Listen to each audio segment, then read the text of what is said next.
guru saja, tidak maunya orang tua saja. Bersama-sama telah sepakat BP punya kode etik, guru BP punya kode etik. Punya apa? Apa itu kode etik? Tidak akan membeberkan sama siapapun. Kayaknya jangan takut, Pak, Bu, ada masalah saya. Baik itu masalah yang paling pribadi atau yang sifatnya umum, tidak akan diberitahu sama siapapun, termasuk rekan-rekan guru. Apalagi di rumah ada istri, ada suami, anak, dan tidak akan tahu. Datang, contoh ini Pak Guru ya, datang Pak Guru atau Ibu Guru, ada apa? Malu. Tak usah malu. Malu. Tapi karena terus ini akhirnya dia memberanikan diri dan tidak dia keluarkan berat. Tetapi setelah tahu bahwa guru BK, setelah kita beritahu, tidak akan memberitahu siapapun. Saya pernah mencuri. Di mencurinya tidak terbayar di kantin, tapi dia mau jujur. Nah, saya malu bagaimana cara saya mengembalikan harga makanan yang sudah kering saya makan, rasanya sekarang seperti api. Saya mungkin tidak apa-apa, tapi anak saya nanti akan digebok sama orang kampung, orang lain. Karena enak kalian tidak belanja, tidak jujur di kantin, enak kalian makan, tapi ingat keturunan karena darahnya mengalir. Paham? Gara-gara 2.000, 5.000, nantinya anakmu nanti yang kalian sayang, tiba-tiba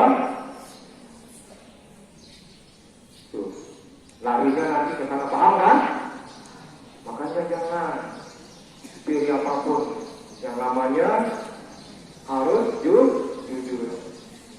Nah, dia menyesal. Sekarang kalau mau jujur, mau memberitahukan ibu kantin, malu. Bagaimana caranya? Nah, akhirnya, ayo, sekarang berapa kamu ingat dah? Tidak saya ingat. Saya tidak ingat berapa kali saya tidak jujur. Akhirnya ini lama nih dulu. Nah, akhirnya kalau sekarang kita kebanyakan wah tak akan jawab, tapi ingat tetap akan ditanya nanti di akhir pada masa. Tetap akan ditanya sekecil apapun yang kita berbuat. Nah, akhirnya Pak Guru dulu, ayo kamu duduk ya, beri susu di sana dulu. Terus ada teman-temannya yang lain juga membeli. Oke, langsung Pak Guru bertanya sama bapak dan ibu kantin waktu itu masih di belakang. Nah, Pak Guru datang, Pak Ibu mau nggak uang? Mau, katanya kan? Nah, siapa yang nggak mau uang? Mau keteng? Pasti mau kan? Jarang? Mau. Ya. Mau uang? Semua pasti mau. Mau katanya.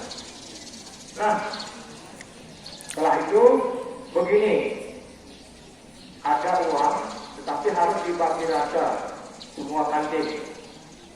Iya mau. Cuma begini, halal tidak kalau ada uang ini datangnya dari seseorang di depan sama yang duduk makan makan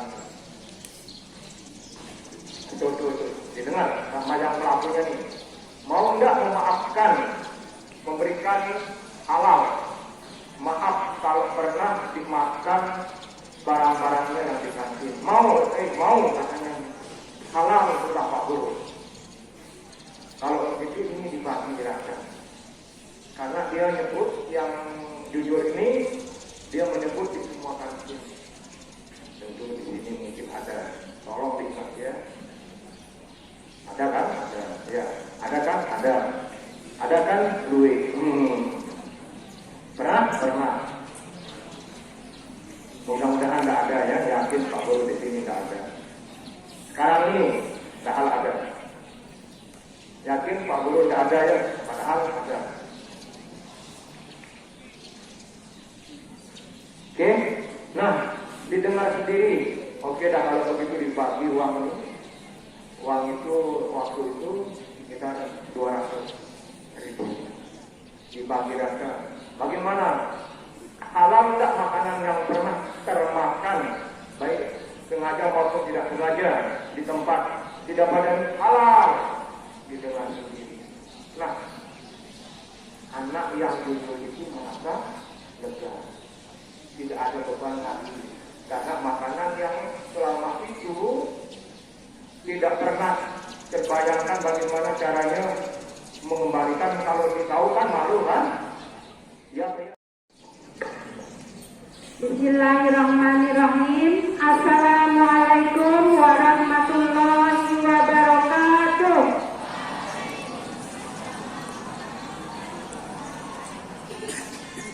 Masih kita berbicara tentang bimbingan dan konseling.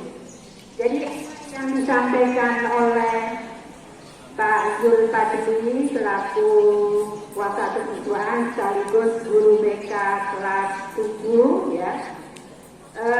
Semuanya itu salah satu dari contoh pola umum BK ya, pola umum bimbingan dan konseling. Jadi supaya kalian paham, pola umum bimbingan konseling itu seperti yang sudah Bu Guru jelaskan pada pertemuan kita sebelum bulan puasa. Jadi itu adalah termasuk bidang daripada bimbingan dan konseling. Salah satunya adalah bidang bimbingan pribadi. Itu yang disampaikan oleh Pak Zulpadri tadi. Jadi ada 4 bidang bimbingan konseling ya. Yang pertama adalah bidang bimbingan pribadi. Kemudian yang kedua bidang bimbingan sosial, kemudian yang ketiga adalah bidang bimbingan belajar, dan yang terakhir adalah bidang bimbingan karir.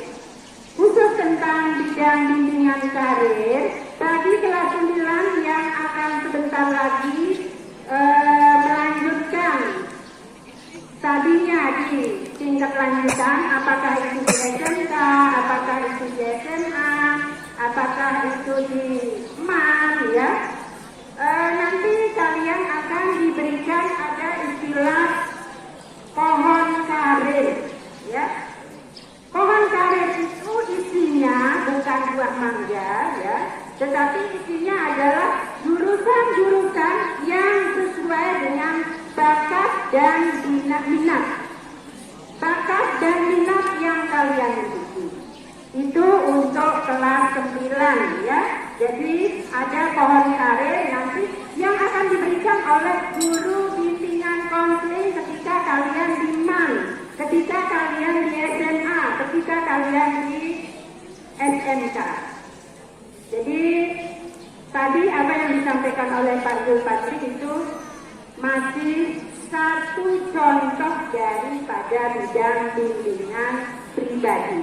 Nah, untuk belajar sosial dan karir, insya Allah kita ada pertemuan satu kali lagi karena waktu sudah tidak mengizinkan. Jadi insya Allah nanti dilanjutkan oleh Bapak Ibu Guru BK yang lain. Jadi hanya itu yang bisa saya sampaikan. Atas perhatian kalian, saya ucapkan terima kasih. Wassalamualaikum warahmatullahi wabarakatuh.